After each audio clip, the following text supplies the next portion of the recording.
오늘 함께 나눌 말씀은 레위기 10장 8절 9절 말씀입니다. 주께서 아론에게 말씀하여 이르시되 너나 혹은 너와 함께한 내 아들들이 회중의 성막에 들어갈 때에는 포도주나 독주를 마시지 말라. 그리하여야 너희가 죽지 아니하리니 그것은 너희 대대로 영원한 법규가 될지니라. 아멘. 오늘 저는 포도주와 독주를 마시지 말라는 제목의 하나님 말씀을 나누겠습니다. 레위기 10장까지는, 그러니까 지금까지는 하나님께서 말씀을 주실 때 먼저 모세에게 말씀하시고 모세가 다시 아론에게 말씀을 전했습니다. 그런데 이제 하나님께서는 아론에게 직접 말씀하고 계십니다. 그리고 하나님께서 아론에게 직접 말씀을 주실 때 그 말씀 중에 하나가 바로 포도주나 독주를 마시지 말라는 것입니다. 성막에 들어가서 주의 일을 할 때에는 절대로 포도주와 독주를 마시지 말라는 것이 하나님의 명령이었습니다.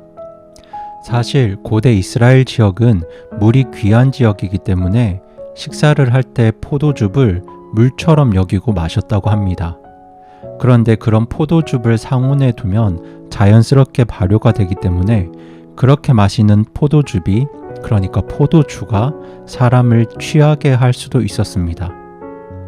여기서 하나님이 술을 마시지 말라고 한 말씀을 근거로 유대인 신학자들이나 일부 신학자들은 나답과 아비후가 술에 취한 상태에서 분향을 했기 때문에 하나님께서 이런 말씀을 하셨으리라고 주장합니다.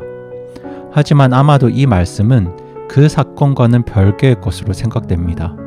성경은 나답과 아비후가 죽은 이유에 대해서 분명하게 밝히고 있기 때문입니다. 성경이 그들의 죽음에 대해서 밝히고 있는 이유는 그들이 술을 마신 것이 아니라 하나님께서 명령하신 것과 다른 불을 사용했기 때문입니다. 그렇다면 하나님께서는 아론과 그의 아들들에게 왜 술을 마시지 말라고 말씀하셨을까요? 하나님께서 술을 마시지 말라고 하신 이유는 두 가지라고 생각됩니다. 그 첫 번째 이유는 술을 먹지 않아야 거룩한 것과 거룩하지 아니한 것, 정결한 것과 부정한 것을 구별할 수 있기 때문입니다. 제사장이 만약 술에 취한 채 사역을 한다면 판단력이 흐려져서 구별하고 분별해야 할 것을 정확하게 분별할 수 없을 것입니다.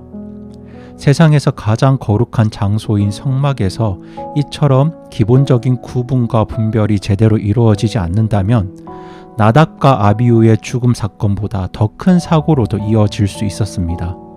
그렇기 때문에 제사장의 판단력을 흐리게 할 수 있는 일에 자제력을 가지는 것은 제사장의 업무상 필수 조건이었습니다.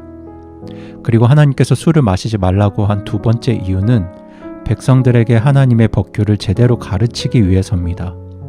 술에 취하면 판단력이 흐려질 뿐만 아니라 백성들에게 말씀을 가르치는 일에도 방해를 받는다는 뜻이죠. 특별히 제사장은 하나님의 성소에서 분향할 때 하나님의 말씀을 받는 경우가 많았습니다. 오늘 아론이 하나님으로부터 직접 하나님의 말씀을 들었던 것처럼 구약시대 제사장들은 하나님으로부터 직접 기도 응답을 받거나 직접 말씀을 받아서 백성들에게 전달해야 되는 경우들이 많았습니다.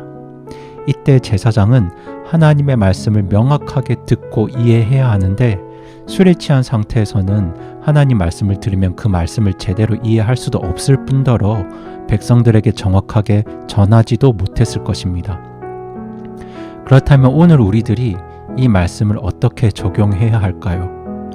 오늘날 왕가의 제사장으로 살아가는 우리들에게도 거룩한 것과 부정한 것을 구별하고 분별하는 분별력이 필요합니다.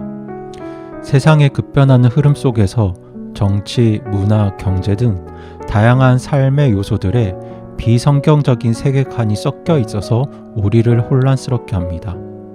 우리는 세상에서 공부도 해야 하고 결혼도 해야 하고 일도 해야 하고 사업도 해야 하는데 그렇게 세상 속에 나가서 그리스도인답게 성도답게 살아야 하는데 이 모든 상황 속에서 하나님께서 기뻐하시는 것이 무엇이고 하나님께서 미워하시는 것은 무엇인지 하나님께서 내 삶을 어떻게 인도하길 원하시는지 이 모든 것들이 명확하게 분별되지 않을 때가 참 많습니다.